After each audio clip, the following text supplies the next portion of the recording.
ಗುಜರಾತ್ನ ಅಹಮದಾಬಾದ್ನಲ್ಲಿ ನಿನ್ನೆ ಇಷ್ಟೊತ್ತಿಗಾಗಲೇ ಏರ್ ಇಂಡಿಯಾ ವಿಮಾನ ಪತನವಾಗಿ ಈ ಸುದ್ದಿ ಹೊರಗೆ ಬರಲಿಕ್ಕೆ ಆರಂಭ ಆಗಿತ್ತು.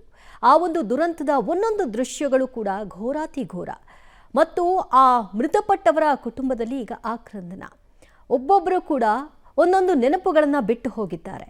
ಆ ಹೃದಯ ವಿದ್ರಾವಕ ಘಟನೆ ಹೇಗಾಯಿತು ಏನು ಅನ್ನುವಂತಹ ಸಂಪೂರ್ಣ ವಿವರಗಳು ಪಬ್ಲಿಕ್ ಟಿವಿಗೆ ಲಭ್ಯವಾಗ್ತಾ ಇದೆ.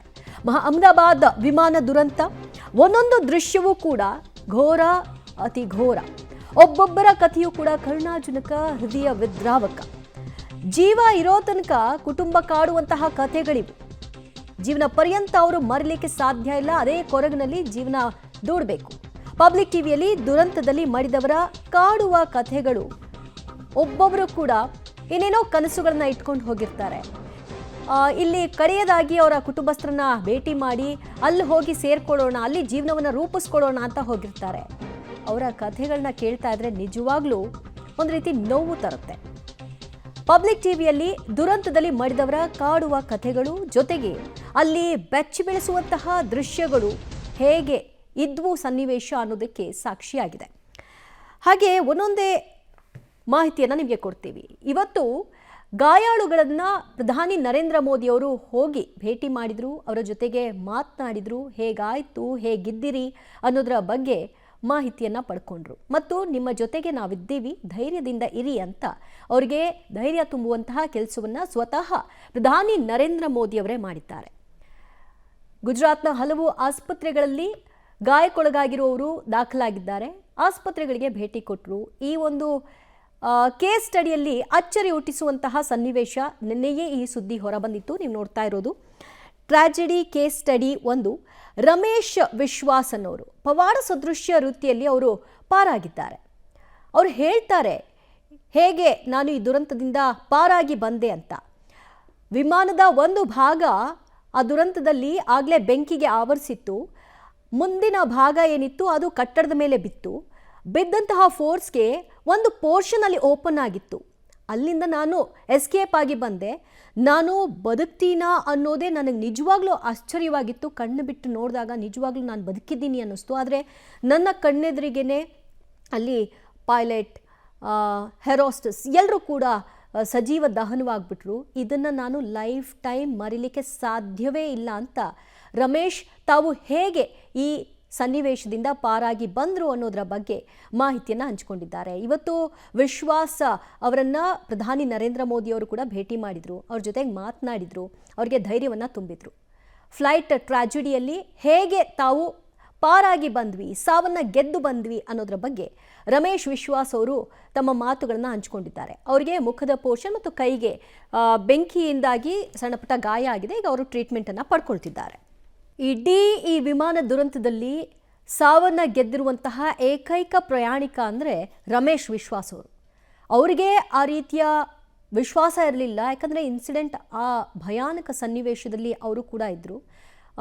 ಎಲ್ಲರೂ ಕೂಡ ಸಿಕ್ಕಾಕೊಂಡ್ಬಿಟ್ರು. ಎಲ್ಲರೂ ಸುಡೋದಕ್ಕೆ ಶುರುವಾಯಿತು. ನಾನು ಹೇಗೆ ಪಾರಾಗಿ ಬಂದೆ ಅನ್ನೋದೇ ಒಂದು ರೀತಿ ಆಶ್ಚರ್ಯ ಅಂತ ಎಲ್ಲರೂ ಕೂಡ ಹೇಳ್ತಾ ಇದ್ದಿದ್ದು ಇದನ್ನೇ.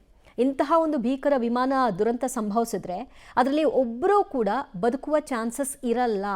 ಇನ್ ಕೇಸ್ ಯಾರಾದರೂ ಬದುಕಿದ್ರೂ ಕೂಡ ಸುಟ್ಟ ಗಾಯಗಳಿಂದಾಗಿ ನರಳಿ ಅವರು ಕೂಡ ಸಾವನ್ನಪ್ಪುವ ಚಾನ್ಸಸ್ ಇರುತ್ತೆ ಅಂತಲೇ ಬಹಳಷ್ಟು ಮಂದಿ ಹೇಳಿತು. ಬಟ್ ಇದೊಂದು ರೀತಿ ಮಿರಾಕಲ್ ಅಂತ ಹೇಳ್ಬೋದು. ರಮೇಶ್ ವಿಶ್ವಾಸ್ ಅವರ ವಿಷಯದಲ್ಲಿ ಅವರ ಜೀವ ಗಟ್ಟಿಯಾಗಿತ್ತು, ಆ ಕಾರಣ ಅವರು ಉಳ್ಕೊಂಡ್ರು. ಆದರೆ ಅವರ ಲೈಫ್ ಟೈಮ್ ಅವ್ರನ್ನ ಇದು ಕಾಡ್ತಾನೆ ಇರುತ್ತೆ. ಹಿಂಗೊಂದು ಆಯ್ತಲ್ಲ ಅಂತ ಮತ್ತೊಂದು ದಿನ ಅವರು ವಿಮಾನವನ್ನು ಏರಲಿಕ್ಕೂ ಕೂಡ ಹೆದರುವಂತಹ ಸನ್ನಿವೇಶಗಳು ಸೃಷ್ಟಿಯಾಗ್ಬಿಡುತ್ತೆ.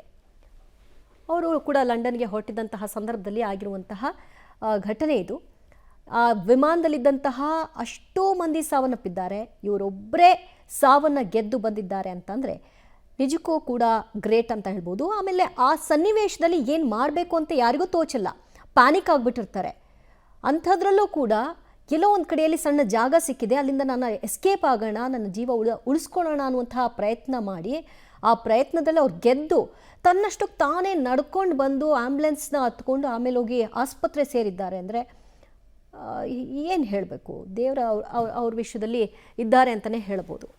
ಸದ್ಯ ಅವರ ಕುಟುಂಬಸ್ಥರು ಕೂಡ ಈಗ ನೆಮ್ಮದಿಯ ನಿಟ್ಟುಸಿರು ಬಿಟ್ಟಿದ್ದಾರೆ. ಬಟ್ ಉಳಿದವ್ರು ಏನು ಡೆತ್ ಆಗಿದೆ ಅದರ ಬಗ್ಗೆ ಎಲ್ರಿಗೂ ಕೂಡ ನೋವು ಸಹಜವಾಗಿ ಇದ್ದೇ ಇರುತ್ತೆ. ಪ್ರಧಾನಿ ನರೇಂದ್ರ ಮೋದಿಯವರು ಕೂಡ ಇವ್ರನ್ನ ಹೋಗಿ ಭೇಟಿ ಮಾಡಿದರು, ಮಾತನಾಡಿಸಿದರು.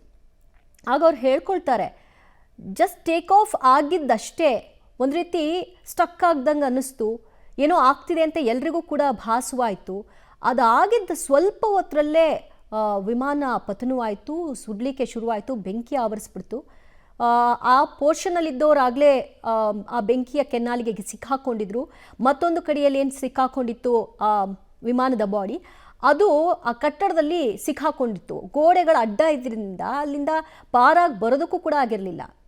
ಬಟ್ ನಾನು ಹೇಗೋ ಜಂಪ್ ಮಾಡಿ ಬಂದಿದ್ದೀನಿ, ನನ್ನ ಜೀವ ಉಳಿಸ್ಕೊಂಡಿದ್ದೀನಿ ಅಂತ ಇಡೀ ಘಟನೆಯನ್ನು ಅವರು ವಿವರಿಸ್ತಾ ಹೋಗ್ತಾರೆ. ನೋಡಿ, ಅಲ್ಲಿ ಏನಾಯಿತು, ಏನು ಸಂಭಾಷಣೆ ಆಗ್ತಿತ್ತು, ಅಲ್ಲಿನ ಪರಿಸ್ಥಿತಿ ಏನಿತ್ತು ಅಂತ ಹೇಳಲಿಕ್ಕೆ ಈಗ ಯಾರೂ ಇಲ್ಲ. ಆದರೆ ಇವರೊಬ್ಬರೇ ಉಳ್ಕೊಂಡಿರೋದು. ಅದು ಎಷ್ಟೊತ್ತಿಗಾಯಿತು, ಹೇಗಾಯಿತು, ಮತ್ತು ನಿಮ್ಮ ಕಣ್ಣೆದುರಿಗೆ, ನನ್ನ ಕಣ್ಣೆದುರಿಗೆ ಏನೇನು ಆಯಿತು ಅನ್ನೋದ್ರ ಬಗ್ಗೆ ಕೂಡ ಅವರು ಹೇಳ್ತಾ ಹೋಗ್ತಾರೆ. ನಿಜವಾಗ್ಲೂ ಕೂಡ ಬೆಚ್ಚಿ ಬೀಳಿಸುವಂಥ ಸನ್ನಿವೇಶ ಅದು. ಅವರು ಕಣ್ಣು ಮುಚ್ಚಿದ್ರೂ ಕೂಡ ಅವ್ರನ್ನ ಕಾಡ್ತಾನೆ ಇರುತ್ತೆ ಈ ಘಟನೆ.